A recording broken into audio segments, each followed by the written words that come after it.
స్వతంత్ర టీవీ ప్రేక్షకులకి శుభోదయం. నేను మీ చిర్రావూరి శ్రీరామశర్మ. హైందవం జీవనశైలి ధారావాహికలో ఇప్పటిదాకా ఇంటి యొక్క శుచిని ఎలా చేసుకోవాలో మనం తెలుసుకున్నాం. పూర్వం నుంచి గోమయానికి ఒక ప్రాశస్త్యాన్ని ఇచ్చారు. గోమయము అంటే ఆవు నుంచి వచ్చినటువంటి పేడ అని, దాన్ని గోమయము, గోపంచకము అని ఒక పవిత్రమైనటువంటి పేర్లతో వాటిని పిలవడం తప్పితే అదేదో హేయమైనటువంటి పదార్థాలుగా చూడడం అనేది మన సంస్కృతిలో లేదు. సర్వదేవతా స్వరూపమైనటువంటి ఆవు మనల్ని ఉద్ధరించడం కోసం ఈ భూమి మీదకి వచ్చింది అని, సాక్షాత్తు అగ్నిహోత్ర స్వరూపంగా ఆవుని, సర్వదేవతలని పెట్టుకున్నటువంటి అగ్నిహోత్రుడు అందరూ అగ్ని ఉపాసన ప్రత్యక్షంగా చేయలేరే, నేను ఒక ప్రాణి రూపంగా వస్తాను, ఈ మానవులందరూ కూడా పరోపకారం చేస్తేనే, తనకు ఎవరైనా ఉపకారం ఎవరి చేతైనా పొందబడితే వాళ్ళని మళ్ళీ పూజిస్తూ ఉంటారు కదా, అటువంటి ఈ మానవులందరినీ కూడా నేను పోషించాలి అనేటటువంటి సంకల్పంతో గోమాత రూపాన్ని ఎత్తి మన భూమి మీదకి వచ్చింది అని పెద్దలు చెప్తారు. అటువంటి గోవు ఎటువంటిది? మాతా రుద్రాణాం దుహితా వసూనాం స్వసాదిత్యానామృతస్య నాభిః ప్రణువోచం చకితుషే జనాయ మాగామనాగామదితిం వధిష్ఠా అని వేదంలో ఆవు యొక్క ఔన్నత్యాన్ని వేదమాత పొగుడుతోంది. ఈ కనిపించేటటువంటి గోవు పశువు కాదయ్యా. ఆ గోవు ఎంత గొప్పదంటే మాతా రుద్రాణం.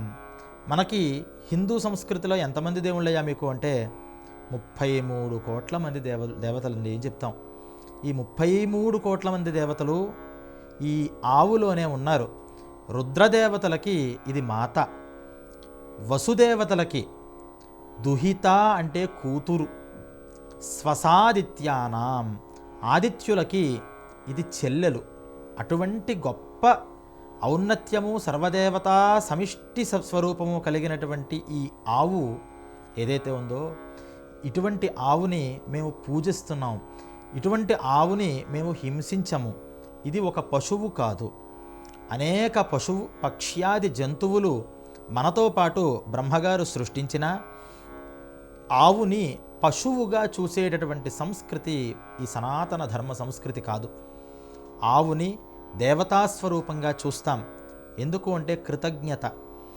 తల్లి పాలు ఇవ్వకపోయినా ఆ బిడ్డడికి పాలు ఇచ్చి పెంచేటటువంటి శక్తి మాతృస్థానంలో ఉన్నటువంటి ఆవుకి మాత్రమే ఉంది. ఏ బిడ్డడికి తల్లిపాలు పడకో, తల్లికి పాలు లేకో ఇబ్బంది పడుతుంటే ఆవు పాలు ఇచ్చినట్లయితే తల్లిపాలు రుచిని ఆ బిడ్డడు పొందుతూ ఉండడం మనకందరికీ తెలిసిన విషయం. అంత గొప్ప మాతృహృదయం ఉంది ఆ ఆవుకి, గోమాతకి. అందువల్లే దాన్ని కామధేనువు అని, సురభి అని అనేక వంటి నామాలతో పిలుస్తూ ఉంటారు. ఆ ఆవులు అన్ని చోట్ల గోసంపదని పెంచుకోవడం కోసం పూర్వం నుంచి కూడా గోవుతో ఒక ప్రత్యక్ష సంబంధాన్ని పెట్టుకుంటూ ఉండేవారు. గోఘృతాన్ని అంటే ఆవు నెయ్యిని, ఆవు పాలని దైవ కైంకర్యాల్లోనూ నిత్య దైనందిక జీవితంలోనూ పెట్టేవారు. తద్వారా ఆవుల్ని రక్షణ చేయడం, ఆవుల్ని పూజించడం, ఆవుల్ని పెంపొందించడం జరుగుతూ ఉండేది. ఈరోజు మనం చూస్తే చాలామంది పిల్లలకి అసలు ఈ ఆవు అనేటటువంటి పదార్థం ఉందని, లేదా గేదెలు ఉంటాయని, పాలు వాటి వల్ల వస్తాయని కూడా చాలామందికి తెలియదు. పిల్లలు ఏమనుకుంటారు?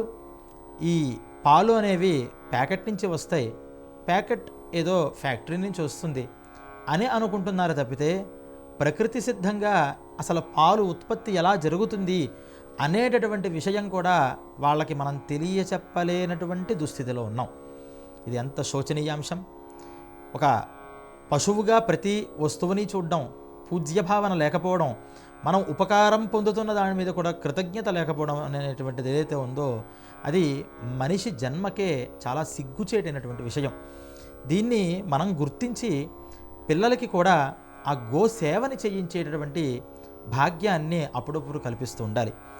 ఆదివారాలు, సెలవు దినాల్లో ఎప్పుడైనా ఒకసారి మన దగ్గరలో ఉన్నటువంటి గోశాలలు నిర్వహణ చేసేటటువంటి దేవాలయాలకి తీసుకెళ్ళి గోవులు వాటి యొక్క ఔన్నత్యము, వాటికి ఒక పూజ ప్రదక్షిణం చేయించడము, కాస్త గడ్డి పరకలు వాటికి పెట్టించడము, లేదా మన ఇంట్లో తయారు చేసినటువంటి ఒక చపాతీలో లేదా గోధుమ పిండితో తయారు చేసిన చపాతీలు మాత్రమే అటువంటివి కానీ, లేదా నవధాన్యాల్ని ముందర రోజు మనం నానబెట్టి ఉడకబెట్టి ఆ పదార్థాలు కానీ పిల్లల చేత మనం పెట్టించగలిగితే వాళ్ళ పసి హృదయాలలో భక్తి బీజాలు మనం నాటిన వాళ్ళం అవుతాం.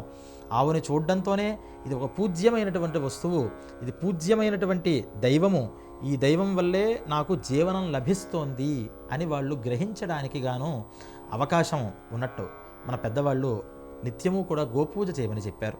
అటువంటి గోవుల్ని పూజ చేయడం, మన ఇంట్లో మనకి శక్తి అవకాశం ఉన్నట్లయితే కనుక ఖచ్చితంగా పాడి ఉన్నవాళ్ళు పాలు ఇస్తాయని గేదెల్ని మాత్రమే పెట్టడం కాకుండా ఆవుని కూడా పెట్టి మనం పోషించడం అనేటటువంటిది ఉత్తమమైనటువంటి విషయంగా చెప్పారు. ఒక్క గోవుని కనుక ఇంట్లో మనం పోషించగలిగితే, లేదా మన ఇంటి దగ్గర లేదు, నెలకి ఒక్కసారైనా సరే మన సంపాదనలో కొంత భాగమైనా గోగ్రాసం, అది తినేటటువంటి గడ్డో దాణా రూపంగానో ఏదో ఒక గోశాలలో మనం ఇవ్వగలిగితే ప్రతినిత్యము ఉదయము సాయంత్రము మనం చేసేటటువంటి హోమాలకి ఎన్ని ఫలితం వస్తుందో, నిత్య హోమానికి నిత్య ఉపాసనకి ఎటువంటి ఫలితం వస్తుందో, ఒక గో సేవ గో సంరక్షణ కనుక చేస్తే అటువంటి ఫలితం వస్తుంది అని ఈ భూమి మీదకి ఆ గోవుని సాక్షాత్తు ఉద్భవింపచేశారట దేవతలు. అందువల్లే ఈ గోవుని మాగామనాగాం అదితిం వధిష్ఠ, నేను గోహింస చెయ్యను, గోవుకి ఏ రకమైనటువంటి ఇబ్బంది నా మానవ జాతి చేత నేను రానివ్వను అని వేదంలో ప్రతిజ్ఞ చేస్తుంది ఆ వేదమాత. అందువల్ల ఈ గోవు యొక్క సంస్కృతి చాలా గొప్పది. ఈ గోవు నుంచి వచ్చేటటువంటి ఉత్పత్తులతోనే శుద్ధి అనేది జరుగుతుంది అని గోమూత్రాన్ని అలాగే గోమయాన్ని తీసుకుని శుద్ధి కార్యక్రమాలు పూర్వం నుంచి కూడా అందరూ చేస్తూ ఉండేవారట. అటువంటి శుద్ధి కార్యక్రమానికి ఉపయోగించేటటువంటి గోవుని ముందర అర్చించాలి, పూజించాలి అని మనకు తెలియజేశారు. ప్రతినిత్యము పూజ చేయలేని పరిస్థితుల్లో మనం చాలామంది పెద్దవాళ్ళని కనుక చూసినట్లయితే నగర జీవనంలో గోవుల్ని పోషించడం వాళ్ళకి ఇబ్బంది అవ్వడం చేత ఒక చిన్న వెండి గోవుని పెట్టుకుని లేదా గోమాత యొక్క చిత్రపటాన్ని ఆ దేవమందిరంలో పెట్టి దానికి ఒక నమస్కారం చేసి గోమాతని మనస్సులో పూజన చేస్తూ ఉండేవారు.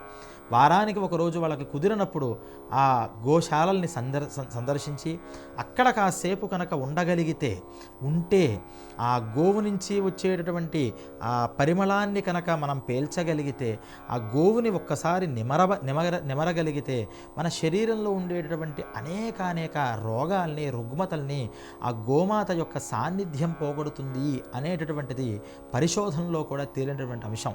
అందువల్ల కొంతసేపైనా మహామంత్ర జపాదులు చేసినప్పుడు కూడా గోశాలల్లో చేసినట్లయితే ఎంతో గొప్పదైనటువంటి పూజా ఫలితాలు లభిస్తూ ఉంటాయని చెప్తారు. అందువల్ల గోవు యొక్క సాన్నిధ్యంలో ఉంటే శారీరకంగా మానసికంగా ఆధ్యాత్మికంగా కూడా అనేక ప్రగతులు లభిస్తూ ఉంటాయి.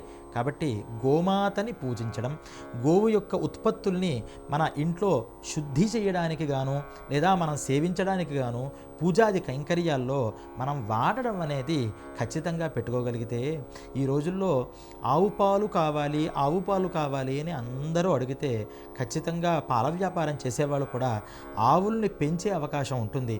ఆవుల నుంచి పాలు మనం తెచ్చుకుని దాంట్లోంచి పెరుగు చేసి కాస్త వెన్నని పక్కకు పెట్టుకుని కొంచెంగా మనం దాని నుంచి నెయ్యి కనుక ఉత్పత్తి చేస్తే శుద్ధమైనటువంటి ఆవు నేతితో మనం ఒక దీపం పెట్టుకోవచ్చు.